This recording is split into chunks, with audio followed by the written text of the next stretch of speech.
सुप्रभात बिहार और मैं हूं आपके साथ विभा उपाध्याय। बड़ी खबर छपरा से, जहां मशरक में शराब माफियाओं ने थाना प्रभारी रत्नेश कुमार वर्मा की ट्रक से कुचलकर जान लेने की कोशिश की। शराब माफियाओं के हमले में रत्नेश कुमार वर्मा गंभीर रूप से घायल हो गए हैं, जिन्हें बेहतर इलाज के लिए पीएमसीएच पटना रेफर किया गया है। अवैध शराब की बड़ी डील की सूचना मिलने के बाद अपने दलबल के साथ रत्नेश कुमार वर्मा एसएच 73 पर गश्ती कर रहे थे और इसी दौरान जब उन्होंने जांच के लिए एक ट्रक को रोकने की कोशिश की तो ट्रक ड्राइवर ने पुलिस की जो गाड़ी थी उसमें जोरदार टक्कर मारी। रत्नेश कुमार वर्मा ट्रक के साथ करीब 200 मीटर तक घसीटते हुए गए। जिस ट्रक ने पुलिस की गाड़ी को कुचलते हुए भागने की कोशिश की, उसमें मवेशियों का चारा लदा हुआ था और चारे के अंदर शराब की खेप छुपा कर रखी गई थी।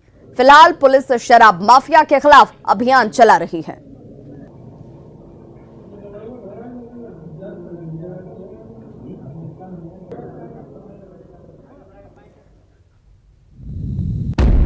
और अब इस घटना के बाद सवाल उठ रहे हैं कि शराबबंदी वाले राज्य में शराब माफिया इतने बेखौफ क्यों हो गए हैं।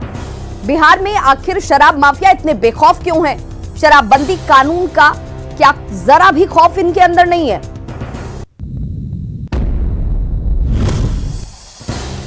रोज रोज शराब की खेप बिहार कैसे पहुंच रही है, यह भी एक बड़ा सवाल। क्यों नहीं टूट पा रहा है शराब माफियाओं का यह गठजोड़? पुलिस से भी आखिर शराब माफिया क्यों नहीं डर रहे? और सहयोगी संतोष हमारे साथ इस वक्त ज्यादा जानकारी के साथ वो लाइन पर जुड़ गए हैं। संतोष, फिलहाल क्या जानकारी मिल रही है? ये पूरी शराब की खेप किस तक पहुंचाई जानी थी? गाड़ी जिसको बरामद किया गया है उस गाड़ी के नंबर से क्या उसके मालिक की पहचान हो पाई है? फिलहाल क्या जानकारी है? देखिए, पुलिस अभी फिलहाल कुछ भी नहीं बता रही है, क्योंकि जो थानाध्यक्ष रत्नेश कुमार वर्मा उनकी हालत फिलहाल खतरे से बाहर बताई जा रही है, जो सुबह की खबर है।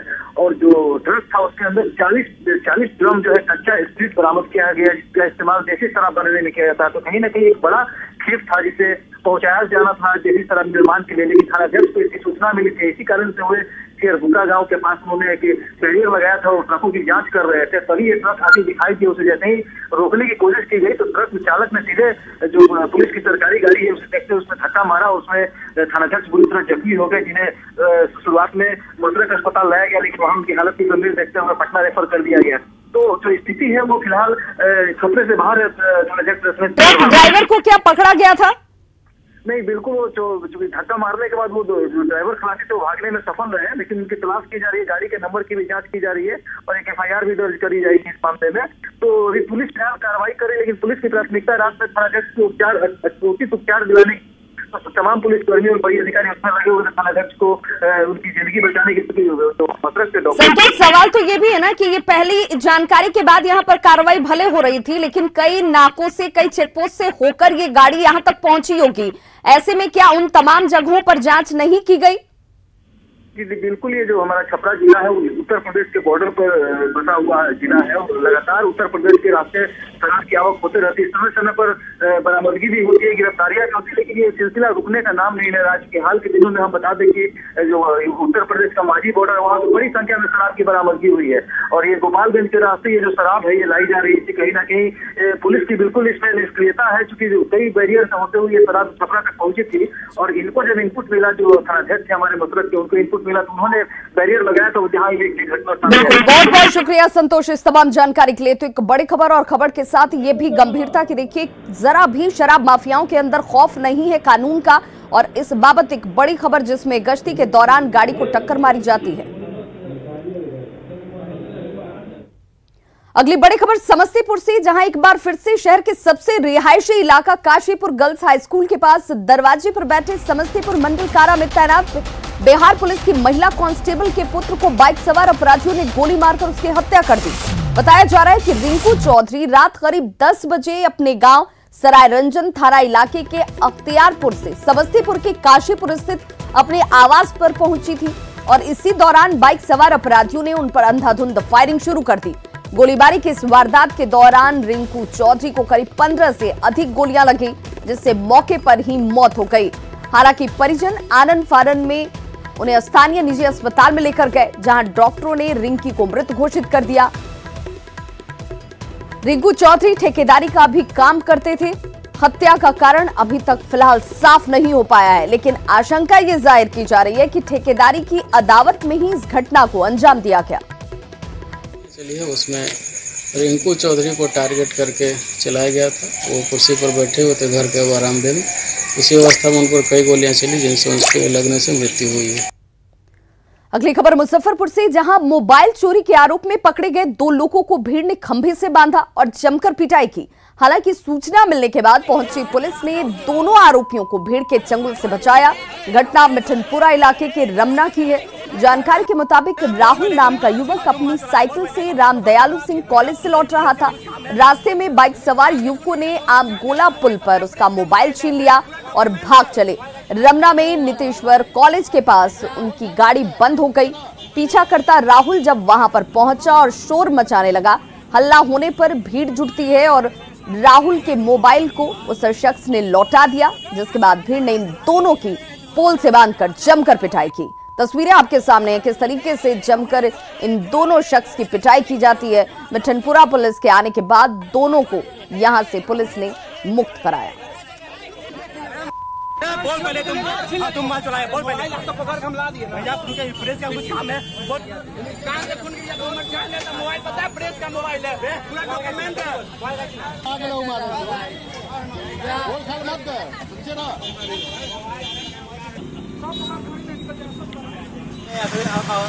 ओवर ब्रिज जब पार किया तो बाइक सवार ने 2 बाइक सवार ने हमारा मोबाइल छीन लिया। हम मैं और मेरे मित्र मोहन कुमार ने साइकिल से पीछा करके नितेश्वर सिंह कॉलेज के सामने दोनों को पहुंचा हूँ।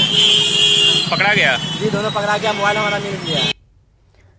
और अब बात बड़ी सियासी खबर की। एलजेपी को बीजेपी की ओर से 27 सीटों का ऑफर दिया गया है। ये ऑफर बीजेपी की तरफ से एलजेपी के सामने है, जिसमें 27 विधानसभा और 2 एमएलसी का ऑफर सामने रखा गया है। हालांकि बीजेपी के ऑफर पर एलजेपी संसदीय बोर्ड में अंतिम फैसला होना है। न्यूज 18 के पास उन सभी 27 सीटों के नाम है जो बीजेपी की ओर से एलजेपी को ऑफर किए गए हैं। सीटों में गोविंदगंज, बिस्फी, अररिया, बहादुरगंज, किशनगंज, अमौर, बलरामपुर, मधेपुरा, अलीनगर, केवटी, बरुराज, गड़खा, रजौली, लालगंज, राजापाकड़, तिघड़ा, अलौली, कहलगांव, मनेर, डेहरी, ओबरा, कुटुंबा, बेलागंज, चकाई, सिकंदरा, जमुई और कोटोरिया शामिल हैं। तो देखिए, ये वो 27 सीटें जिन्हें विधानसभा की इन 27 सीटों का ऑफर बीजेपी ने एलजेपी को दिया है, जिसमें अमौर, बलरामपुर, मधेपुरा, अलीनगर, ये वो तमाम सीटें, गड़खा, रजौली, लालगंज, राजापाकड़, तिघड़ा का ऑफर दिया गया है और 2 एमएलसी की सीटों का ऑफर भी सामने रखा गया है एलजेपी के। लेकिन फिलहाल एलजेपी की क्या राय है, एलजेपी क्या इससे सहमत है, इसे लेकर अभी संसदीय बोर्ड के फैसले का इंतजार करना होगा जो एलजेपी करने वाली है। तो बिहार विधानसभा चुनाव के पहले जोड़-तोड़ की सियासत खूब जारी है। उपेंद्र कुशवाहा की पार्टी आरएलएसपी के नेता लगातार आरजेडी का दामन थाम रहे हैं। राष्ट्रीय लोक समता पार्टी के प्रदेश अध्यक्ष रहे भूदेव चौधरी ने उपेंद्र कुशवाहा को झटका देते हुए आरजेडी का दामन थाम लिया। कल तक निष्ठा उपेंद्र कुशवाहा जी के साथ और आज तेजस्वी यादव जी के साथ, अचानक से इस तरह का परिवर्तन क्यों? देखिए, राष्ट्रीय जनता दल हमेशा से गरीबों की बात, वंचितों की बात, किसानों की बात, बेरोजगारों की बात करता रहा है। और सच यही है कि राष्ट्रीय लोक समता पार्टी में भी मैं बड़ी ईमानदारी से काम कर रहा था, लेकिन कुछ एक शीर्षस्थ नेता जुड़ के आए बाएं दाएं बैठते हैं, उनकी निजी स्वार्थ के चलते यह पार्टी काफ़ी नीचे जा रही है। और कई ऐसे लोग हैं राष्ट्रीय लोक समता पार्टी में जो राष्ट्रीय जनता दल में शामिल होंगे। और मैं आश्वस्त करता हूं कि आज से और अभी से मैं राष्ट्रीय जनता दल का साधारण सदस्य बना हूं और ईमानदारी पूर्वक, मुस्तैदी और मजबूती के साथ लड़ेंगे राजद से। ये तो पार्टी की जिम्मेवारी है। चुनावी सीजन में वादों के बहाने वोटरों को लुभाने की कोशिश जारी है। तेजस्वी यादव ने रोजगार के नाम पर इस बार जनता को अपनी तरफ लाने की भरपूर कोशिश की है। उन्होंने कहा कि राज्य में हमारी सरकार बनी तो पहली ही कैबिनेट का पहला फैसला राज्य के 10 लाख युवाओं को रोजगार देने का होगा। इसके लिए उन्होंने खाका भी लोगों के सामने रखा। हालांकि तेजस्वी के सियासी वादे पर पलटवार की शुरुआत भी हो चुकी है। अब वायदों के जरिए बिहार को रिझाना इतना आसान नहीं है। लोग ये जरूर जानना चाहेंगे कि 10 लाख नौकरियों का वायदा जिस दिन आपकी पहली कैबिनेट होगी, आप लाएंगे कहां से? आपके 15 वर्षों का शासन 90 से 2005 और उस दौर को बिहार की जनता भूल नहीं सकती है। तेजस्वी ये बताएं कि किस एकेडमिक बैकग्राउंड, किस एक्सपीरियंस और किस विजन की बुनियाद पर ये कह रहे हैं कि 10 लाख लोगों को नौकरियां देंगे। शिगुफा छोड़ के और प्रोपेगेंडा करके आरजेडी अपनी राजनीति बचाना चाहती है। बिहार के युवा, बिहार की जनता आरजेडी के पुराने इतिहास को कभी नहीं दोहराएंगी, जब 15 सालों में 4 बार भी ठीक से बीपीएससी का एग्जाम नहीं हुआ था। ये स्वागत योग्य कदम है। आपको जानकारी है कि लाखों रिक्तियां बिहार सरकार में पड़ी हुई हैं। 2,12,000 प्राइमरी शिक्षकों की नियुक्ति रिक्त पद पड़े हुए हैं। 12,000 सेकेंडरी शिक्षकों के पड़े हुए हैं। उसी तरह से 18,000 +2 के पड़े हुए हैं। इसके अलावा सिपाहियों का पद है, इसके अलावा डॉक्टर्स का पद है। कई पद खाली हैं, इनको भरना चाहिए, जो नीतीश कुमार जी ने आज तक नहीं भरा है। माननीय तेजस्वी प्रसाद यादव जी महागठबंधन के अपने सहयोगी को नहीं संभाल पा रहे हैं, तो बिहार की 12 करोड़ जनता को क्या खाक संभाल पाएंगे? बिहार के नौजवान सब समझते हैं ये चुनावी लॉलीपॉप है। तो बिहार चुनाव को लेकर पटना में बीजेपी प्रदेश कार्यालय में पार्टी की युवा मोर्चा की ओर से आयोजित टाउन हॉल कार्यक्रम में पार्टी के बिहार चुनाव प्रभारी देवेंद्र फडणवीस ने तेजस्वी यादव के रोजगार वाले वादे पर जोरदार हमला बोला। फडणवीस ने कहा कि क्या तेजस्वी यादव 15 साल पहले वाले बिहार की तर्ज पर अपने गुर्गों को 10 लाख तमंचे देकर लूट और अपहरण का रोजगार बांटेंगे? तेजस्वी यादव जी रोज बेरोजगारी के ऊपर बोलते और वो कह रहे थे कि हमारी सरकार आएगी तो हमारी सरकार आने के बाद पहले कैबिनेट में साइन करके 10 लाख लोगों को हम रोजगार देंगे। मैंने पता किया, मैंने कहा भाई ये कौन से 10 लाख लोगों को रोजगार देंगे, ये कैसे रोजगार देंगे, इनके पास क्या आइडिया है? तो मैंने कुछ लोगों से बातचीत की तो एक ने मुझे बहुत सुंदर तरीके से बताया।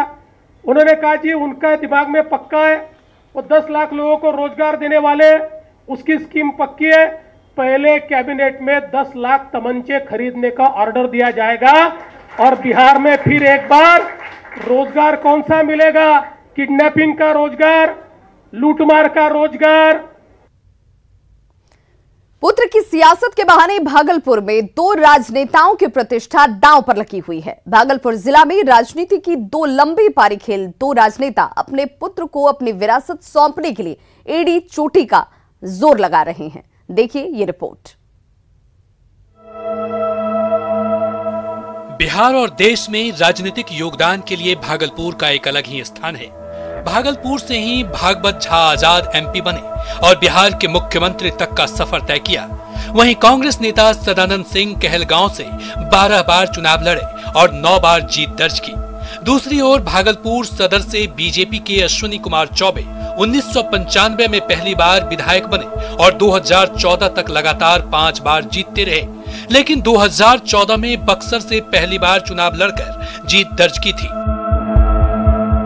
पिछले चुनाव में लोगों ने सदानंद सिंह को इस वजह से जीत दिलाई कि सदानंद सिंह का कहना था कि ये मेरा आखिरी चुनाव है, लेकिन इस बार मामला थोड़ा उल्टा पड़ेगा। बगावत नहीं हुई तो संभावना यही है कि अरिजीत चौबे जीत जाएं, अन्यथा अगर बगावत हुई तो पिछली कहानी फिर दोहराई जा सकती है। माइक पे आके बोल देते हैं हम लोग परिवारवाद के विरोधी हैं, लेकिन देखने को यही मिल रहा है सारे परिवारवाद के समर्थक। कहलगांव से इस बार सदानंद सिंह अपनी विरासत सौंपने के लिए अपने बेटे के लिए तैयारी शुरू कर दी है।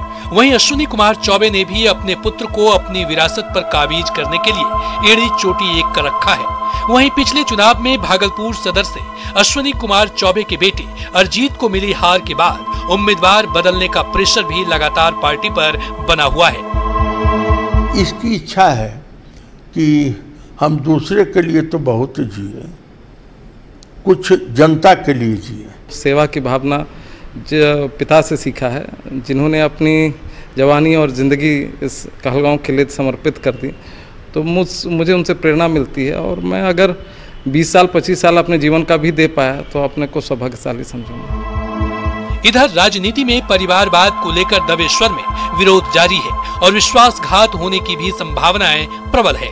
ऐसे में पुत्र के सियासत को चमकाने के बहाने सदानंद सिंह और अश्विनी कुमार चौबे की प्रतिष्ठा दांव पर लगी है। न्यूज 18 के लिए भागलपुर से राहुल कुमार ठाकुर की रिपोर्ट। आप सभी का बहुत स्वागत है। कोरोना संक्रमण के दौर में हो रहे बिहार विधानसभा चुनाव में सोशल मीडिया प्लेटफॉर्म की महत्वपूर्ण भूमिका है। चुनाव के संभावित प्रत्याशी दिन रात सोशल मीडिया वार रूम से अधिक वोटरों तक पहुंचने की कोशिश में जुटे हुए हैं। मुजफ्फरपुर में संवाददाता प्रवीण ठाकुर ने सोशल मीडिया के जरिए चल रही तैयारियों का जायजा लिया। बिहार विधानसभा चुनाव में सोशल मीडिया की अहम भूमिका होने वाली है। कोरोना संक्रमण के कारण जिस प्रकार के गाइडलाइंस आए हैं, ऐसे में जो चुनाव लड़ने वाले प्रत्याशी हैं वो चाहते हैं कि अधिक से अधिक लोगों तक अपनी रीचेबिलिटी हो। और इसको लेकर अभी हम जो बोचहा की विधायक हैं, पिछले बार निर्दलीय विधायक जीती थी और अब भाजपा से जुड़ी हैं, भाजपा की प्रदेश उपाध्यक्ष भी बनाई गई हैं बेबी कुमारी, उनके यहाँ हैं। यहाँ किस प्रकार सोशल मीडिया पे रीचेबिलिटी बढ़ाने की कोशिश हो रही है। वार रूम बनाया गया है और लगातार ये काम चल रहा है। जो आप देखिए, ये जो युवाओं की टीम है, इनको लगाया गया है कि कैसे आप फेसबुक, ट्विटर, व्हाट्सएप ग्रुप के अलावा जो दूसरे इंस्टाग्राम हैं, उन माध्यमों के जरिए आप कैसे अधिक से अधिक लोगों तक पहुंच बना सकते हैं, ये कोशिश है। क्या क्या कर रहे हैं आप? अभी हम लोग बोचहा विधायक बेबी कुमारी जी के लिए काम कर रहे हैं। हम लोग अभी कोरोना का काल है, इसमें विजुअली तो नहीं जा सके मिल सकते, इसलिए सोशल साइट्स के माध्यम से हम लोग अपनी बात, इनकी बात पहुंचाने का काम कर रहे हैं लोगों के बीच। पार्टी का निर्देश है कि बूथ जीतो, चुनाव जीतो, तो हम लोग प्रत्येक बूथ पर अपने कार्यकर्ता को सप्तऋषि बनाए हैं और प्रत्येक पंचायत में प्रत्येक बूथ पर व्हाट्सएप ग्रुप बनाए हैं। उस व्हाट्सएप ग्रुप पर हम लोग काम करते हैं। अभी कोरोना ऐसा महामारी में मैं सोशल डिस्टेंस के पालन करते हुए मैं फिजिकल खुद जाती हूँ क्षेत्र में। अभी आप लोग भी जानते हैं मेरा बाढ़ इलाका का क्षेत्र है, मैं प्रत्येक घर में हाल चाल लिया है और कम्युनिटी किचन चलवाने का काम किया और सरकार की जो उपलब्धियाँ हैं 6-6 हज़ार रुपया खाता पर भी भिजवाने का काम किया। एक ये लेटेस्ट ट्रेंड है जो पिछले 5 सालों में इन्होंने काम किया है, वो जनता को बताना है। तो इसके लिए रूबरू होने के साथ साथ सोशल मीडिया के सहारा भी लिया जा रहा है और इसमें और गति आएगी। जैसे ही चुनाव की तिथि नज़दीक आएगी, लगातार इस प्रकार के वार रूम में जो एक्टिविटीज़ है और बढ़ने वाली है। कैमरामैन संजीव के साथ प्रवीण ठाकुर, न्यूज 18 मुजफ्फरपुर। खबर समस्तीपुर से, जहां विभूतिपुर विधानसभा क्षेत्र के जनता दल यूनाइटेड के विधायक राम बालक सिंह ने अपने विधानसभा क्षेत्र में बिना अनुमति के बाइक जुलूस निकाला। इस दौरान आदर्श आचार संहिता की जमकर धज्जियां उड़ाई गई। इस दौरान जदयू विधायक राम बालक सिंह को फजीहत का सामना भी करना पड़ा। विधानसभा क्षेत्र के महाथी गांव के पास ग्रामीणों ने क्षेत्र की समस्या को लेकर पूरे काफिले को ही रोक दिया और जमकर खरी खोटी सुनाई गई। इस दौरान राम बालक सिंह के समर्थक और महर्थी के ग्रामीणों के बीच धक्का मुक्की भी हुई।